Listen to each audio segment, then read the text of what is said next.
people that are going into the federal prison system have an enormous amount of questions, and I want to help people like Steve, who's going to be going to the Yankton Prison Camp, understand where he might go to find information. He reached out to me asking me, and I said, well, this is one of the places that I would go if I were looking for information on a specific Bureau of Prisons facility. I would go to the bureauofprisons.gov website, like you see right on here, and there's all kinds of information on this website that can be of help to anybody who's going into the system or somebody who has a family member that's going into the system. I would go into location right here and look for a list of our facilities, and there we have it. This person, Steve, happens to be going to the Yankton Federal Prison Camp. So this is what the Yankton Federal Prison Camp looks like, and if I scroll down the page, I'm going to find some specific information. This is a standalone minimum security federal prison camp. That means that it's not adjacent to another federal prison, which has some advantages, because that means that they're not going to be on lockdown if the neighboring penitentiary is on lockdown. Are they on lockdown now? No, they don't even show that they're on lockdown now in COVID, which means they may be receiving visitors and so on and so forth. Here are special visiting resources, but there's also, this is how you would send mail and money. You'd get all this information right from this website. And the Bureau of Prisons offers this information for every institution. Another tool that they offer here is a commissary list and a admissions and orientations list, which is helpful to know. Let's even look at legal activities. So we'll start with the commissary list. Let's see if I can make this a little bit bigger. Okay, the commissary list is what these are the products that people can buy when they are in prison. And you can download this information. In fact, I will publish this on our website at Prison Professors so that somebody kind of gets an overview of it. And you can kind of scroll through and see what things cost in prison. You can look through this information here and say, what would I need to buy? Some people find it helpful to talk to others who have gone through the prison system and say, well, how much should I spend? How does all of this work? Because they know that there are spending limits, but there are some things that don't count against the spending limit. So special purchase items here, for example, probably would not count against the spending limit. There are medicines that probably won't count against the spending limit. Things like a phone time doesn't count against a spending limit. These types of things here, stamps, don't count against the spending limit. So that's how the commissary system works. And this is universal throughout the prison system. Then you get the admissions and orientation handbook. This handbook kind of gives everybody an idea of how the staff operates the system. Notice that the Bureau of Prisons doesn't make a huge investment in keeping real-time data. This is March of 2015, but prisons are part of a bureaucracy, and as such, they don't change very much. It has a very simple table of contents that you can look through to get the information that you want to find. Introduction, general functions of staff, daily inmate life. That's going to be subjective. True links is the way that you use the mail and the phone system. Security procedures, programs and services, psychological services, financial responsibility program. That's a big one for people who are going inside that have a fine of some sort. You've got to comply with this program in order to get some of the what they would call privileges in the prison. Health services, how they operate, a little bit different from out here in society. Correspondence, how they monitor mail, phones, visiting, access to legal services, release, disciplinary procedures. So a lot of this information here that is kind of self-explanatory. Here's the introduction. You can read through this information, a lot of boilerplate language applicable to all prisons. I'm specifically looking for information on good time because the law provides that the Bureau of Prisons must allot 15% good time. But it's my understanding from Steve that he saw something a little differently. So let's just talk about orientation. It says ordinarily within 28 days, they're going to have a team meeting and go through the admissions and orientation program. Classification is a team meeting. Everybody that's going to the camp is already minimum security. So this is really a perfunctory meeting if a person is in a camp already, because there's only out custody and in custody, but it's still minimum custody, minimum out or minimum in. And if you have minimum out custody, you can also go out to jobs in the community. Like you see those people with the orange vests that are picking up garbage, those people would have minimum out custody. These are the different staff members. The unit manager is kind of like the mini warden in a camp. You've got a case manager who oversees matters having to do with things outside of the prison, like release dates and halfway house and things of that sort. Correctional counselor kind of focuses on visiting lists and phone lists and job assignments in the prison. Doesn't do a lot of counseling. Unit secretary, no real interaction with people in prison. Unit officer is the staff member that oversees the prison. This talks about communications here.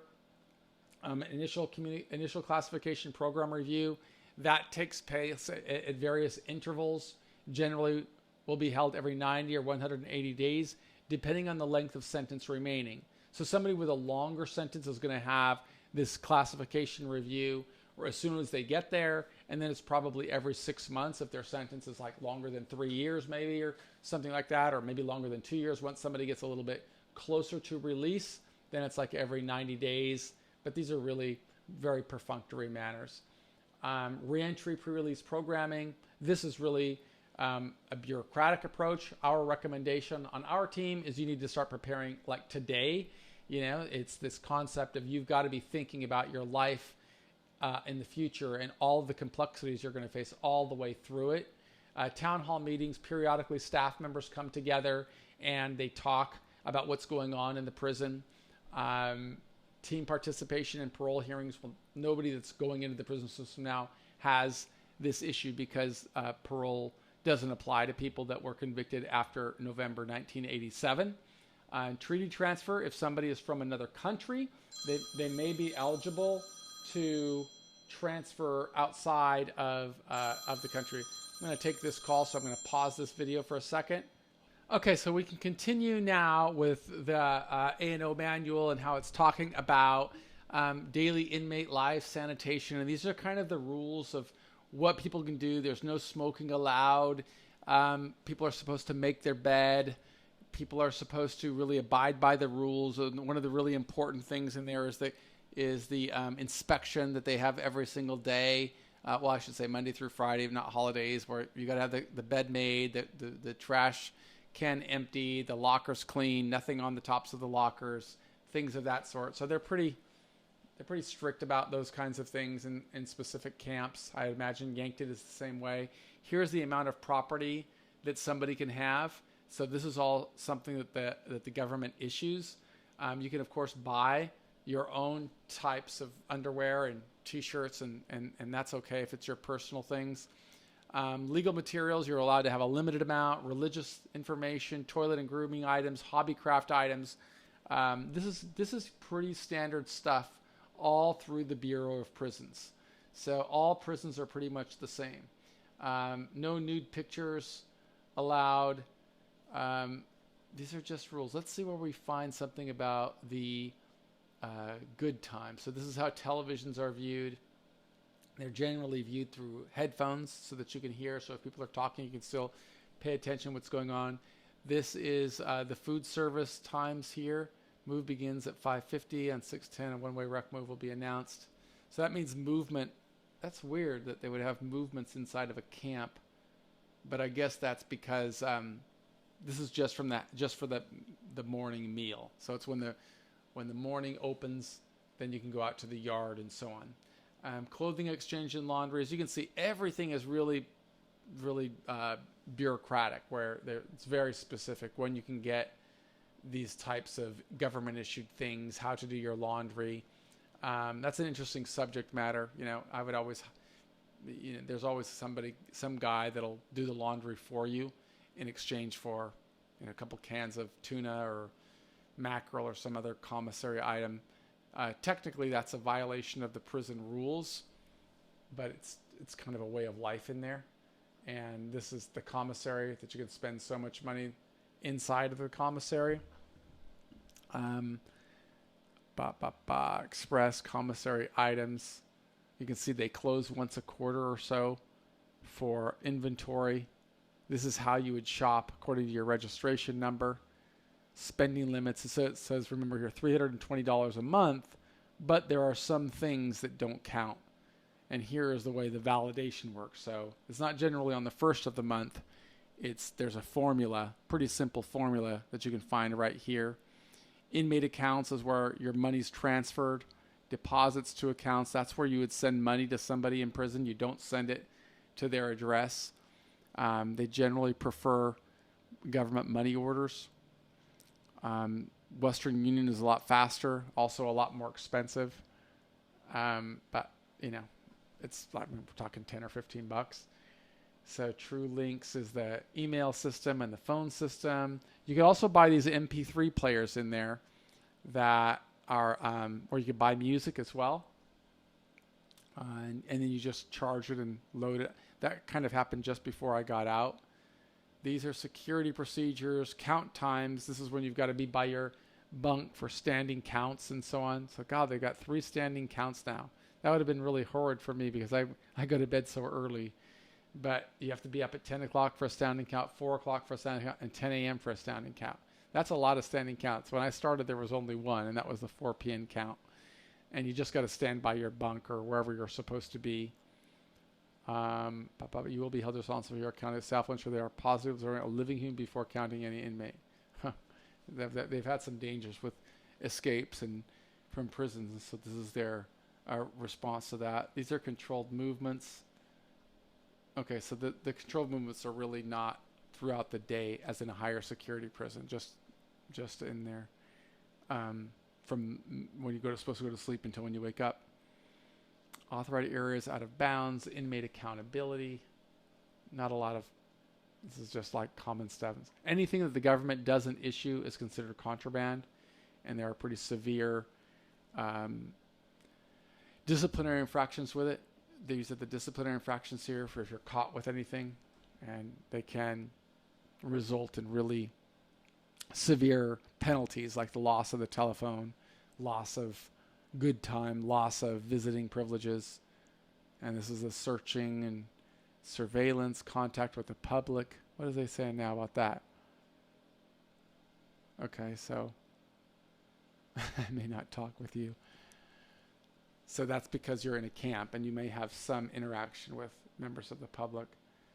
Dress code, uniform, no tobacco, call-outs is how they assign things, job assignments. Everybody has to work in the prison system, but you're going to ordinarily get a pretty simple job. You can see they pay pretty well, 40 cents an hour or $1.40 an hour.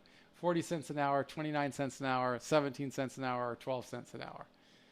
That's the money. Facilities department. This is the people that take care of the building. God, this is a very long A&O system. So the line closes 10 minutes. This is food services when they offer food. Educational programs are really, really basic. You got to pursue a self-directed path. Religious programs are offered in a multi-denominational chapel. Sometimes there are subject matter experts, so to speak, that come in. Psychological services. Hopefully you're not going to need any of that because there's you got to be this is kind of a self-directed path that we've got to be on if for people who are in prison. There's the residential drug abuse program. That's a pretty important program there because it can result in significant amounts of time cut off of the sentence. And this is when somebody gets in, early release. This is what tells you that you can get up to a year off of the sentence. Of course, that's dependent upon you qualifying and completing the program. Then when you come home, there's a little bit more of a program, follow-up aftercare choices. These are apparently some other programs that are available inside the Bureau of Prisons, but only the RDEP program has an administrative time cut associated with it. But it's good to participate in all of the programs because they could be beneficial to anyone who is trying to get the maximum amount of home confinement. I wouldn't worry about sexual abuse in a minimum security camp. because it's not that type of a environment. But they've got to put all this stuff in there for legal reasons. Probably is a little bit frightening to somebody who's never gone through the criminal justice system. But minimum security camps don't have the level of volatility that would exist, of course, in a higher security prison. So I'm still looking for information here on good time and the way they calculate it, because I was told that this document does it. I haven't seen it yet. Escorted trips and furloughs, these are authorized, but of course it's at the warden's discretion. And sometimes people find that helpful to be able to take a furlough and go home for the weekend or for a week or something along those lines. Again, that's at the warden's discretion. It is generally only allowed, it is rarely allowed in some prisons, but that might change since I've been in central monitoring, barbershop. So the financial responsibility program is applicable for people who have fines, and you've got to participate or you will lose some of the privileges in there. But it's relatively minor, right? You've got if you can spend $50 a month towards your fine, you're going to be okay. Here's health services. Really kind of a pain. Don't get the good idea is to try to stay healthy while you're in there, because the health services may be best in class according to the Bureau of Prisons, but it's going to be something different from what you experience out here, where you have to sign up to go to sick call and get your pills and get in the lines. And the good way of looking at this, I always say, is think of the Department of Motor Vehicles times 100. Chronic care clinics. So you want to be strong and you want to be healthy while you're in prison and self-directed. Grievance procedures, rights and responsibilities. These are all boilerplate stuff. Inmate co-payment system. This is where they're going to charge you or take money out of your account if you're getting medical attention, but it's minimal. Correspondence. This is how you correspond.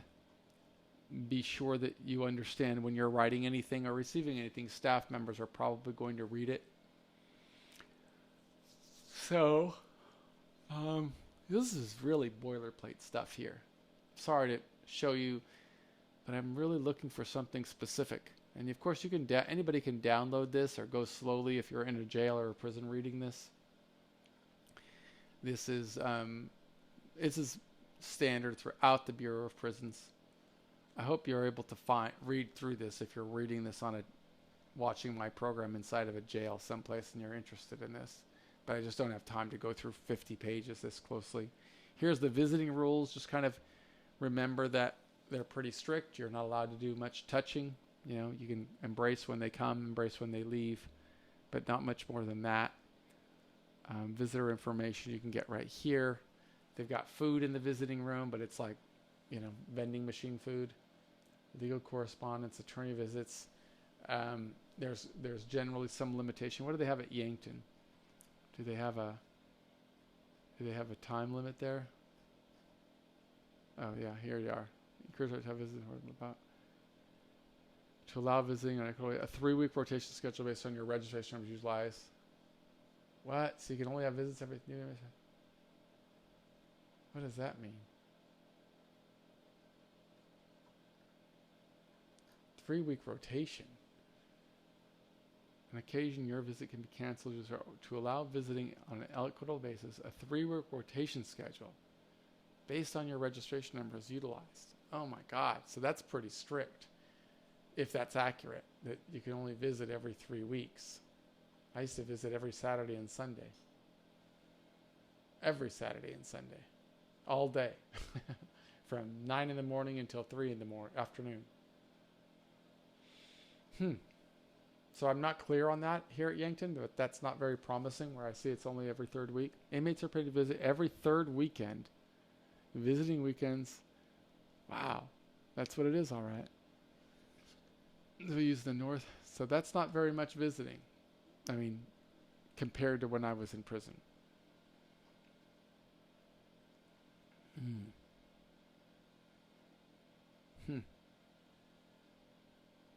Okay. And visitors must be approved. this could possibly be due to COVID.